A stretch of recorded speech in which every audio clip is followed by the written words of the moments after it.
Barnes and Leslie. We are your Morning X. Celebrity Sleaze, about 10 minutes away. Barnes, Yeah. You know one thing about me, right? And that is that I'm a big... Dealer? Dealer? You're a dealer. You're the woman of Shopper. deals. Shopper. So, of course, I'm always on sweetdeals.com/Atlanta. You might want to check this out. They've got big deals going on right now at the NFL shop. Okay. Also, Party City. I get a lot of stuff at Party City. Macy's, Target. Did you not know that? Wayfair. All of this and more. And, of course, for my coffee fans, you can win a $100 Starbucks gift card. Yeah, just go to sweetdeals.com/Atlanta. If you have kids, times are changing because Instagram, really against their best interest, is clamping down on teen accounts. And this is going to roll over to Facebook. It's going to roll over to WhatsApp. Yeah. And we have someone who's done a piece in Vox.com to kind of break it down for us because you should know what's going on. This started rolling out last week, and it's going to continue, I'm sure, hitting more accounts every day. Please welcome Ellen Ionis from Vox.com. Hi, Ellen. Hello. I'm happy to be here. Thanks for having me. Thank you. So what is going on? Has this been in the works for a long time? Well, I would say that, Instagram, of course, and the parent company Meta has faced for a long time. And I would actually kind of push back on the idea that this is against Meta's best interest. You don't think? Because maybe the long game. Maybe the long game is good for them. Well, for a couple reasons. There is legislation. It may be an effort to kind of appease parents and appease lawmakers who are trying to really crack down and regulate the kind of content and the way that social media companies treat young people and operate around young people. It's not clear to me how these new protocols really address those concerns, other than just saying to legislators and to the government, like, look, we're doing something about this. And also to parents, like, look, you can have more insight and control into what your kids are doing online. It's pretty scary because, when your child has access to a phone, and kids are getting phones now, younger and younger and younger, and there's all sorts of cyberbullying that creates a lot of issues. What are some of the things that they're implementing right now? They're going to put in like the most restrictive layer of access around like what kind of words and what kind of content kids are able to search, or teens, young people are able to search. Parents will be able to see who is contacting their children. They won't be able to see the actual conversations, but they will be able to have insight into who their children are talking with on DMs. There will be some restrictions around like when kids can actually access Instagram, like what times of day, for example. Well, the reason I was saying it's not great for Instagram, the rules, they're going to make it private if you're under 18 automatically. They're going to stop notifications for minors from 10 to 7 a.m.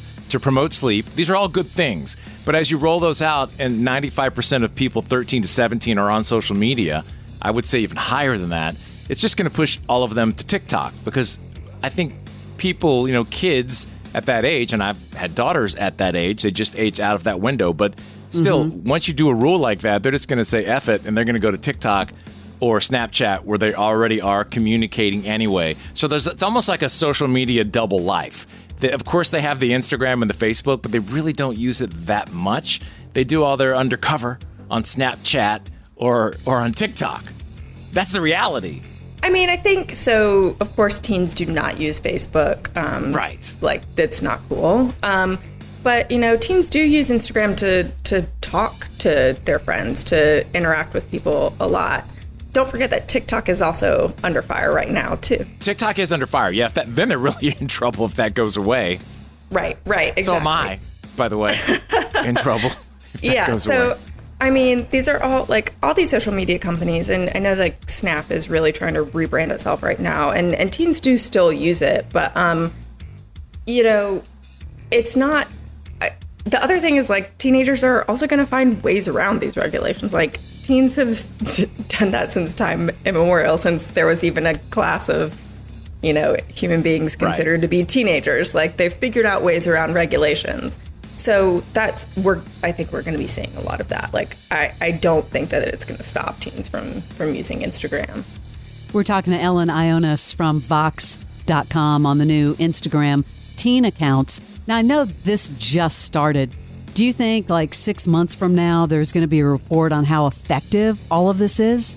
It doesn't seem clear to me that they are actually doing any research. They told me, we're going to keep listening to parents and teens about their experience, and we'll continue to develop the app to give users the best experience, but nothing explicit about data collection or anything like that. And that's what we really need. We need good information. Absolutely. That's not parent reported, that's not child reported. Like, this is actually a pretty big opportunity, which a researcher was saying to me, to be able to get some information to quantify the effects that social media has on kids and the effects that interventions have on kids. So they know very well. I mean, states have already sued Meta over what they call dopamine manipulating with everything to do with their app. Also, remember back earlier in the year when Zuckerberg was in front of Congress dealing with the bullying and the suicides and parents of children who have committed suicide from this bullying on social media. So they did have to do something. And now with the introduction of AI, how much do you think that AI is going to play in helping all of these features? Because they can really monitor some stuff like age when you sign up, or when you go back and try to sign up with another fake account. They should be able to police that better with AI.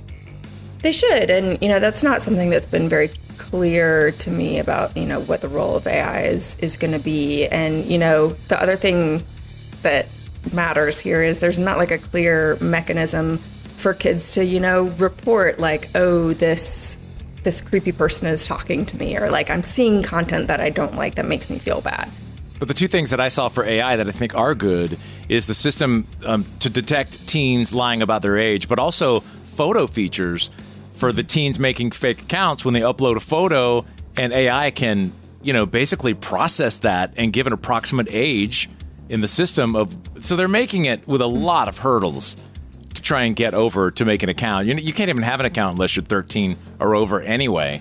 But it sounds like at least they're trying. I mean, they're rolling out it's a pretty big thing.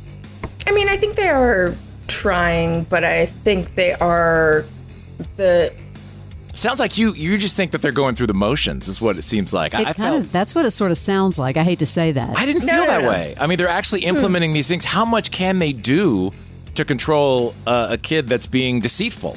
You know what I mean? Sure. And I think like the AI is probably a good part of that. And I think the important thing is really understanding like how teens are using it and what a parent's role in this is, right? Like, well, that's a whole other topic. Mm-hmm. It's a step in the right direction. Ellen, thank you for doing all the research on the Instagram stuff, and thanks for joining us. Thank you so much for having me. I appreciate it. Yep, Ellen Ionis from Vox.com. This is The Morning X.